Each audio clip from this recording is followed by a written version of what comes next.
옛날 시랍이라고 불리우던 그리스의 어떤 곳에 새파란 나무가 빽빽히 서 있는 아름다운 숲이 하나 있었습니다.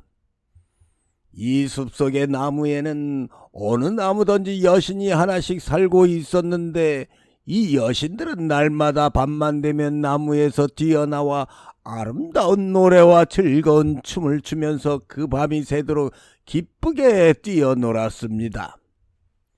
이 숲속에는 다른 나무들보다는 가장 오래되어 구름을 꿰뚫을 듯이 커다랗게 자란 느티나무 한 나무가 서 있었으니, 이 나무는 여왕님의 나무라 해서 다른 나무보다 특별히 우위할 뿐만 아니라 누구든지 이 나무 가지를 꺾으면 큰 벌을 받는다고 해서 이 나무가지에는 손대는 사람 하나 없었습니다.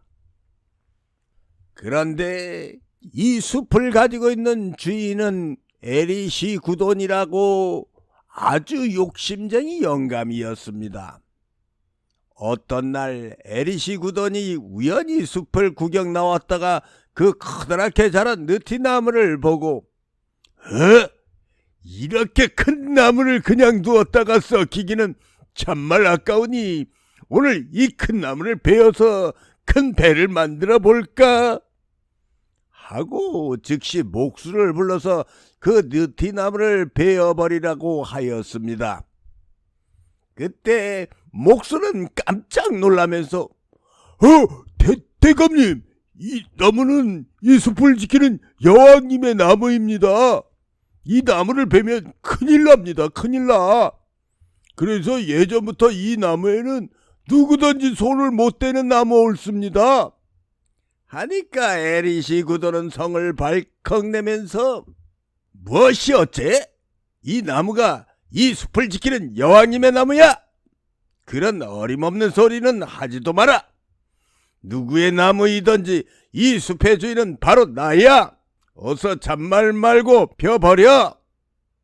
라고 하였습니다. 그러나 목수는 도무지 듣지를 않고 벌벌 떨고만 있었습니다. 그만두어라. 내까진 놈이 아니면 이 나무를 못 뺄 줄 아느냐? 하고 에리시 구돈은 직접 도끼를 들어 그 커다란 느티나무를 콱콱 찢기 시작했습니다. 그러자 그 나무통 속에서 이상한 소리가 들리며 도끼에 찍힌 그 밑둥으로부터는 시뻘건 피가 줄줄 흘러내렸습니다. 이것을 보고 목수는 더욱 놀래요. 대감님, 저거 좀 보십시오. 나무에서 피가 납니다. 그리고 그 나무통 속에서 슬프게 부르짖는 소리가 들리지 않습니까? 그만두십시오. 제발 그만두십시오. 하고 말렸습니다. 하지만 워낙 성질이 고약한 에리시 구돈은 조금도 깨닫지를 못하고 여전히 잔말 말고 어서 가. 내 나무를 내가 베는데 내가 걱정할 것이 무엇이냐? 하고 여전히 도끼를 들어 나무를 콱콱 찍었습니다. 그러니까 조금 있더니 그 나무통 속에서 무서운 소리로 나는 오랫동안 이 나무를 지키고 있었는데 이제 내 놈으로 인해서 죽게 되는지라. 내가 죽은 뒤 거룩하신 하느님이 반드시 내게 혹독한 벌을 내리시리라 하는 말이 또렷이 들렸습니다. 그러나 욕심이 많고 잔혹하며 괴팍한 성질을 가진 에리시 구돈은 그 소리도 들은 척만 척하고 그 느티나무를 기어이 찍어 넘겼습니다. 느티나무는 무서운 소리와 함께 쓰러져 버렸습니다. 그 큰 나무가 쓰러지는 바람에 그 옆에 있던 조그만 나무들은 모두 가지를 찢기고 이파리가 떨어져 버려서 어제까지 아름답던 이 숲은 아주 흉측스럽기 짝이 없는 숲이 되었습니다. 나무마다 하나씩 살고 있던 여신들도 눈물을 흘리면서 이 숲을 떠나버렸습니다. 하느님께서 이 일을 아시고 대단히 화가 나서 스기자라고 하는 숲속에서 사는 아주 무서운 귀신을 불렀습니다.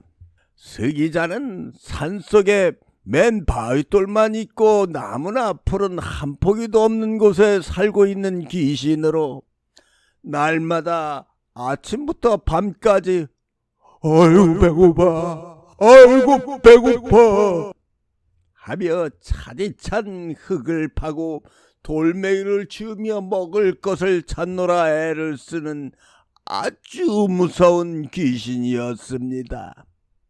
하느님께서는 그 귀신을 불러서 너는 지금 당장 에리시 구돈을 찾아가서 너의 영혼과 에리시 구돈의 영혼을 바꿔 오거라 하셨습니다. 귀신은 그날 밤 즉시 에리시 구돈을 찾아가 에리시 구돈이 잠자고 있는 동안에 제 혼을 넣어주고 에리시 구돈의 혼을 가지고 가버렸습니다. 다음날 잠에서 깬 에리시 구돈은 잠을 깨자마자 배가 어찌나 고픈지 눈이 팽팽 돌았습니다. 그래서 일어나던 길로 아침밥을 가져오라고 해서 밥을 먹었으나 역시 배가 고파서 못 견디는지라 집안 식구가 먹으려는 밥까지 모두 가져다 혼자 먹어버렸습니다. 그러나 배는 여전히 고팠습니다. 그 후에는 아침부터 밤까지 자꾸 먹어도 배는 자꾸 고파서 집안에 있는 음식을 죄다 먹어버렸습니다. 그래서 이제는 먹을 것이 없는 고로 집이고 숲이고 밭이고 옷이고 있는 대로 죄다 팔아서 먹어버렸지만 배는 여전히 고팠습니다. 그래서 이제는 팔아먹을 것이 없으니까 단 하나밖에 없는 귀엽고 사랑스러운 딸까지 팔아서 먹었습니다. 그래도 배는 자꾸 고프니까 이제는 먹을 것이라고는 손톱만치도 없어서 할 수 없이 제가 제 몸의 살을 아득아득 씹어 먹다가 결국에는 죽어버렸습니다. 참으로 잔인하고 끔찍스러운 결과를 보여주는 실합, 오늘날 그리스에 전해져 오는 이야기라고 합니다.